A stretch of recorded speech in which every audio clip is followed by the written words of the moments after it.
Assalamualaikum warahmatullahi wabarakatuh. Kami di sini ingin berwawancara dengan salah satu pengusaha, salah satu tangan kanan dari pengusaha tembakau di Temanggung, yaitu bersama Mas Rifki. Mas Rifki, oh boleh di unmute itu kok untuk voice-nya itu kok ke mute. Suaranya, tolong suaranya. Ya. Nah, sekarang jelas. Ya. Jelas. Boleh memperkenalkan diri dengan Mas siapa? Boleh, perkenalkan nama saya Rifki Alfiansah. Status saya mahasiswa. Alamat saya Klidung Temanggung. Kalau ya Anda tahu, di Jawa Tengah tepatnya.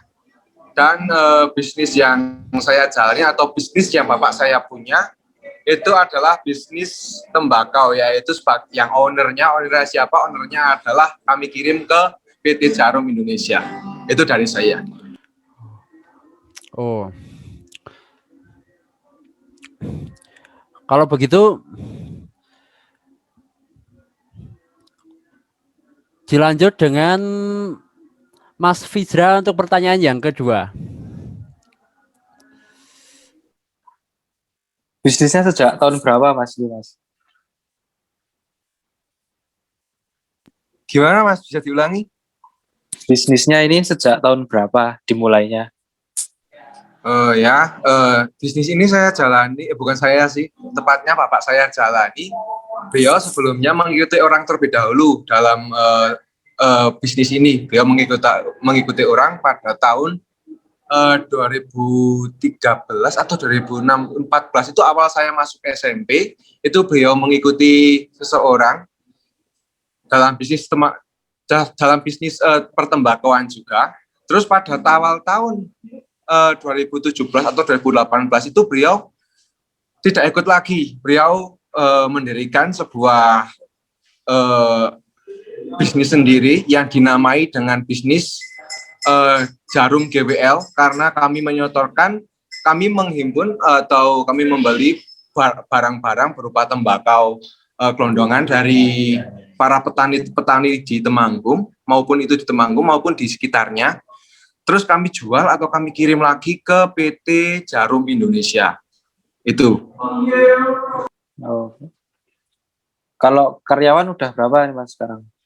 Karyawannya? Kurang lebih. Ke unmute, Mas. Ke mute. Oh iya. Oh ya, maaf, Mas. Untuk karyawan sendiri itu kami ada dua bagian. Pertama, bagian di pengolahan tembakaunya tersebut. Pengolahan tembakau tersebut itu sekitar ada 10 orangan untuk memetik tembakau, untuk mengolah tembakau, untuk menjemur tembakau, dan untuk mempersiapkannya lagi, memasukkannya ke dalam sebuah keranjang sehingga bisa dijual kepada atau bisa dikirim ke pihak Jarum tersebut. Terus kalau ada yang satunya itu di bagian jual belinya. Seperti kalau dalam tembakau itu, jika Anda membeli tembakau itu harus dipilih terlebih dahulu. Caranya itu bagaimana? Caranya itu Anda membuka tembakau tersebut, apakah itu layak atau tidak, dengan kriteria-kriteria tersebut, dengan kriteria sendiri. Seperti itu, yang paling mahal itu G itu yang paling mahal, sehingga mencapai, kalau boleh saya kasih tahu, itu harganya bisa mencapai 500-an per kilo. Tapi itu sangat jarang sekali, karena tembakaunya itu sangat tembakau yang sangat berkualitas tinggi sekali. Dan itu yang terendah itu ada yang harganya 75 sampai 25.000 per kilo, itu juga ada. Itu yang namanya baku tembakau C. Dan untuk yang karyawannya ada di jual beli, ada di penyeleksian tembakau ini sekitar ada 15 orangan lebih, mungkin sekalian sama yang mengantar tembakaunya ke pabriknya. Jika di total mungkin ada 20, buat gampang aja ada 20 lebih orang, gitu, seperti itu, Mas. Oh. Terus kalau omsetnya berapa Mas bulannya udah? Kalau untuk omset saya bilang ini kan tembakau kan per tahun. Iya per tahun kan semusim kan satu musim kan satu kali. Itu juga dilihat dari pemerintah untuk seperti pada saat kondisi COVID ini ya. Saat kondisi COVID ini omsetnya sedikit turun karena pemerintah juga sangat sulit untuk mengaturnya juga, dan juga omsetnya itu jika dalam keadaan bagus itu bisa mencapai hampir 1 miliar Mas dalam setahun Mas. Dalam setahun itu Mas bisa mencapai 1 miliar, maupun yang lebih tinggi lagi ada ownernya lebih tinggi lagi itu bisa mencapai triliunan dalam satu tahun tersebut. Nah, jika punya saya kemarin itu mungkin hanya sekitar 500 jutaan saja kalau karena omsetnya menurun dikarenakan pandemi ini. Oh ya.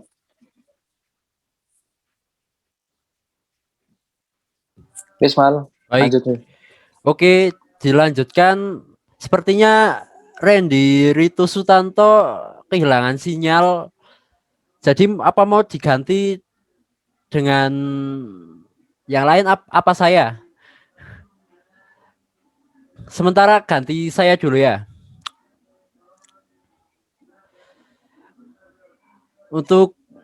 Jadi Mas,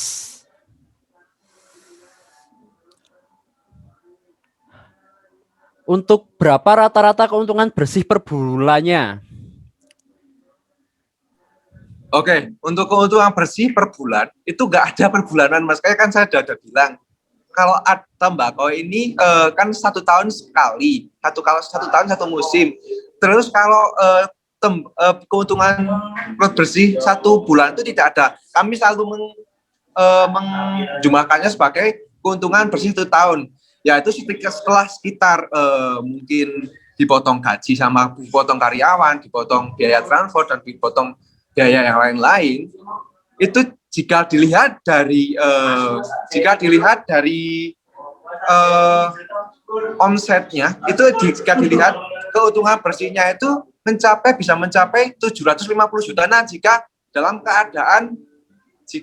keadaan kondisi cuaca bagus, terus dari pemerintah juga mendukung, tidak seperti pandemi ini, 750 juta bisa diraup jika dalam kondisi tersebut. Namun jika seperti kondisi COVID dan pandemi seperti kemarin ini, pemerintah kan juga menghalangi ya.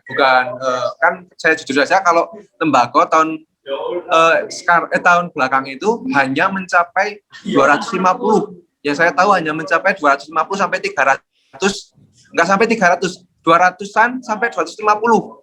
Itu 1 kilonya, padahal biasanya itu bisa mencapai 450-an, bisa mencapai 500-an per kilo itu ada. Itu juga ada seperti itu. Jika dilihat dari keuntungan bersih seperti yang saya katakan tadi, itu bisa beragam tergantung musim sama tergantung pemerintahnya. Jika saya simpulkan, itu yang Bapak saya dapatkan dari keuntungan kemarin itu mungkin sekitar 300-an juta saja Mas. 300-an juta itu sudah termasuknya omset yang tidak cukup bagus dalam pertembakauan, seperti itu. Oh begitu ya. Lalu dalam bisnis ini kan pasti ada mobilitas gitu ya Mas. Jadi mobilitas Masnya itu pakai kendaraan apa ya untuk dalam proses bisnis ini? Oke, kendaraan itu ada kendaraan yang dari sawah. Yang dari sawah itu jelas ada motor sebagai kendaraan sehari-hari buat pegawai saya untuk memelihara tembakaunya, memetik tembakaunya itu menggunakan motor. Dan untuk mengolahnya, kami kan jaraknya untuk ke tempat penjemuran kan agak jauh juga. Kalau di bawah 1 persatu kan juga memakan banyak waktu kan Mas. Jadi kami menggunakan salah satu mobil pick up, yaitu dengan dinaikannya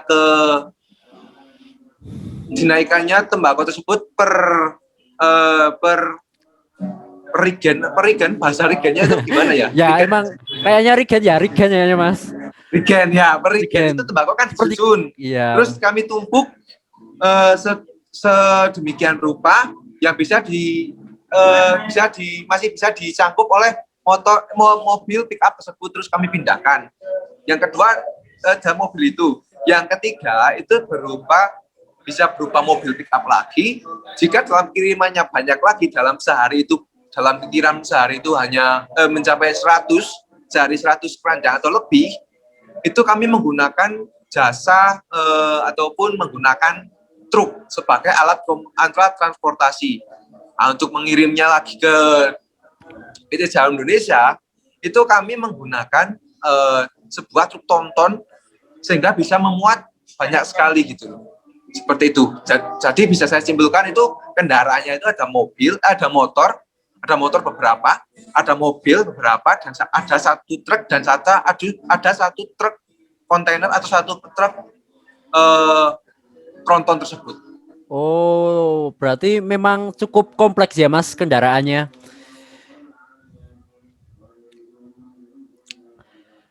Ya Mas, karena kami harus juga harus dalam mengirim tembakau tersebut harus tepat waktu dan juga harus efisiensi. Kami harus mengutamakan hal tersebut agar bisa mengeraup keuntungan sebaik mungkin dan bisa berguna juga untuk petani-petani yang ada di sekitar Temanggung ataupun di Temanggung tersebut. Oh, seperti itu. Oh, ngomongin soal aset Mas. Seberapa banyak sih aset yang dipunyai dalam bisnis ini? Aset berharga tersebut. Aset berharga itu seperti mobil, seperti mobil gudang itu seperti itu ya? Ya mungkin tanah untuk menanam tembakau tersebut mungkin termasuk dalam salah satu aspek yang sangat penting dalam hal aset tersebut. Oke, akan saya coba menjawab. Oke. Berarti aset yang saya punya itu adalah ada beberapa ladang, yaitu beberapa hektar ladang itu saya punya. Terus bapak saya itu sering juga mengontrak atau menyewa tanah 1 tahun ataupun beberapa tahun untuk menanam tembakau di ladang tersebut. Terus setelah itu kan kami juga menggunakan beberapa mesin rajang juga untuk itu merupakan aset berharga. Tanpa itu kami tidak bisa membuat tembakau yang enak tersebut. Itu yang kedua. Terus ada aset beberapa kendaraan seperti motor, mobil, truk, tronton dan lain-lain. Itu juga termasuk dalam aset kami. Gudang itu sangat penting. Kalau nggak ada gudang kan nggak bisa ditempatkan tembakaunya nanti. Benar, terus rumah produksi itu aset kami yang sangat berharga. Itu sumber mata pencaharian kami saat musim tembakau. Terus yang terakhir itu adalah yang seperti Mas katakan tadi itu tanah luas berupa tanah berapa hektar itu beberapa meter saya kurang tahu tepatnya, tapi itu digunakan kami untuk menjemur tembakau tersebut agar tembakau tersebut bisa dijual ke PT Jarum Indonesia. Seperti itu aset yang kami. Oh, berarti memang sangat banyak sekali ya Mas untuk aspek-aspek asetnya itu. Ya Mas, untuk aset-asetnya memang kami desain sedemikian rupa seperti yang saya katakan tadi agar bisa menciptakan keuntungannya maksimal dan bisa mempersingkat waktu maupun bisa berguna semuanya gitu loh. Bisa semuanya itu bisa dijadikan satu menjadi kompleks sehingga bisa menyediakan keuntungan yang sangat yang kami bisa menciptakan keuntungan yang kami idamkan atau yang kami impikan seperti itu. Tentunya menciptakan lapangan pekerjaan itu sendiri ya Mas. Gimana Mas? Bisa diulang pertanyaannya? Tentunya dengan banyak aspek tersebut menciptakan banyak lapangan kerja itu sendiri ya. Ya, benar sekali seperti yang Anda katakan tadi seperti dalam ladang, terus mobil untuk transportasi, untuk menjemur itu kan memerlukan banyak tenaga. Itu secara otomatis akan membuka lapangan kerja baru bagi para pengangguran atau para pekerja yang ingin mencari pekerjaan sampingan per musim. Nah, itu sangat cocok sekali untuk meningkatkan kualitas ekonomi ataupun meningkatkan kualitas perekonomian suatu keluarga sehingga mereka itu bisa menjadi mungkin menjadi lebih kaya gitu bahasa sejahtera gitu ya Mas. Ya, lebih sejahtera kan semua kebutuhannya terpenuhi seperti itu. Ya, seperti itu. Oke, untuk pertanyaan selanjutnya dilanjutkan oleh Dayu atau Randy. Oh ya, saya. Maaf Mas jika rada berisik. Ya tidak apa-apa Mas, di sini juga agak gitu.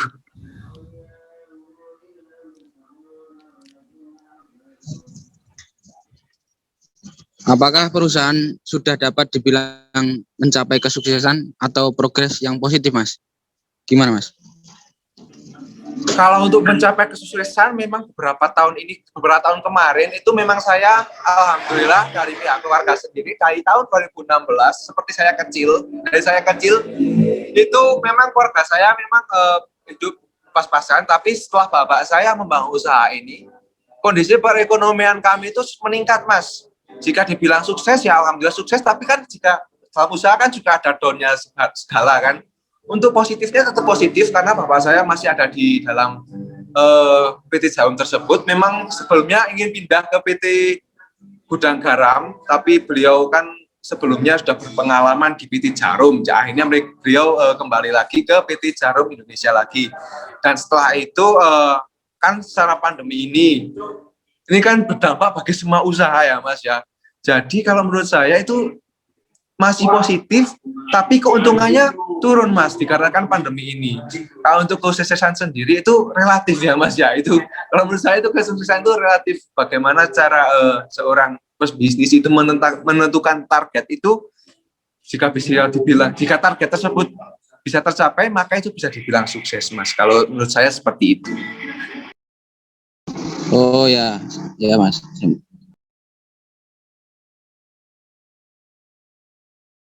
Untuk pertanyaan selanjutnya, apa yang menjadi rahasia kesuksesan perusahaan menurut Anda, Mas? Kalau saya kunci kesuksesan kerja pertama adalah doa. Tanpa doa tidak bisa apa-apa. Terus ketekunan kerja. Ketekunan kerja itu sangat penting. Disiplin itu sangat penting. Setelah itu setelah disiplin? Kita mengolah skill.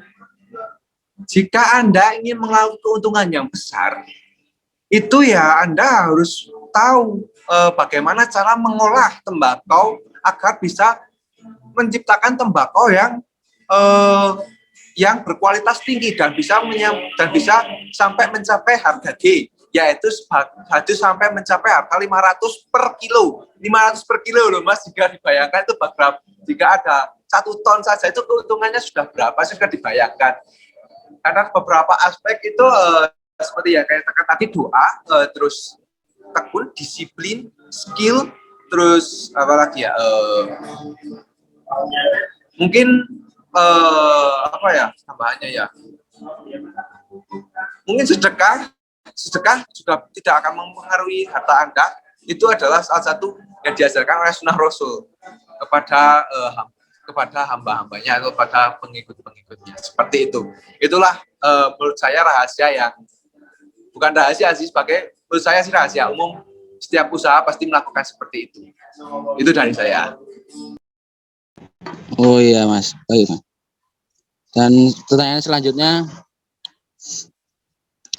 apakah kepemimpinan menjadi salah satu faktor untuk menentukan keberhasilan perusahaan, Mas? Gimana Mas, bisa diulangi Mas? Ya, sebentar. Apakah kepemimpinan menjadi salah satu faktor untuk menentukan keberhasilan perusahaan, Mas? Ya, jelas. Itu sangat jelas. Kepemimpinan seorang pemimpin itu sangat bisa ditentukan sebagai faktor pendorong atau faktor utama dalam usaha tersebut meraih kesuksesan. Jika pemimpinnya itu tidak baik, contohnya seperti ini, pemimpin yang baik menurut saya adalah pemimpin yang bisa memberikan perintah, memberikan nasihat, memberikan arahan kepada pegawai-pegawainya, tapi tidak memperlakukan pegawainya tersebut sebagai pegawai, atau dapat dikatakan sebagai orang yang membantunya. Itu adalah soal sikap jiwa seorang leader yang sebenarnya, dan seorang pemimpin yang benar itu adalah pemimpin yang terjun langsung ke dalam bisnis tersebut, seperti membantu pegawainya seperti ini mengawasi pegawainya untuk melakukan hal seperti ini dan mengarahkan secara langsung di lapangan. Dan kepemimpinannya juga sangat penting, bukan sebagai pemimpin yang hanya menyuruh doang, Mas, seperti ini kamu kerjakan ini tanpa mencontohkan hal yang tersebut. Itu bukan merupakan sebuah pemimpin menurut saya. Jadi menurut saya kepemimpinan yang baik itu akan sangat menjadi satu faktor utama pendorong untuk mencapai kesuksesan dalam berbisnis tersebut. Oh ya, Mas. Sangat menarik, Mas. Dan pertanyaan yang terakhir, bagaimana konsep kepemimpinan yang diterapkan oleh perusahaan Anda, Mas? Ya, akan saya jawab. Kepemimpinan yang diterapkan oleh bapak saya sebagai top manager, kalau dalam bahasa kami top manager, karena beliau yang menjadi salah satu, menjadi koordinator, menjadi pemimpin dan menjadi segala-galanya itu. Nah, itu yang kami terapkan seperti yang kami jelaskan tadi. Beliau langsung turun ke dalam usahanya tersebut. Tidak hanya menyuruh itu tidak. Kami tidak menerapkan usaha tersebut ke dalam usaha manajer atau usaha berbagai sebagai usaha yang ada top manajer itu tidak. Kami sebagai seorang yang bersama-sama semua. Kami di sini sama-sama kami menerapkan konsep kami di sini bersama-sama sebagai keluarga, sebagai sama-sama pekerja yang ingin mencari nafkah untuk keluarga kami, sehingga kami menerapkan konsep kepemimpinan tersebut sebagai kebersamaan, dan bapak saya memang menerapkan kebersamaan itu sebagai kunci dari kesuksesan, dan beliau memang menerapkan kepemimpinan bersama-sama seperti terjun dan mengarahkan langsung, dan seperti yang saya katakan akan langsung mencontohkan langsung ke dalam lapangan tersebut, bukan hanya seperti bos yang menyuruh-nyuruh tanpa bisa menjelaskan atau tanpa bisa mencontohkan hal tersebut kepada pegawainya atau para pekerjanya tersebut. Seperti itu, Mas, kepemimpinan yang kami jalankan. Oh ya, sangat menarik sekali, Mas. Dan di sesi pertanyaan sudah selesai, saya kembalikan kepada Arizal Jalma Imadi. Oke, menarik sekali perbincangan kali ini dengan narasumber Mas Rifki Alfiansah, salah satu tangan kanan dari pemilik bisnis tembakau. Dan kami mohon maaf sebesar-besarnya apabila ada kesalahan kata. Ya, Mas Rifki, terima kasih atas waktunya. Ya, Mas Rizal, maaf juga jika salah kata ataupun jawaban yang kurang tepat ataupun jawaban yang kurang menarik. Saya mohon maaf sebesar-besarnya. Terima kasih, Mas Rizal. Oke, terima kasih Mas Rifki.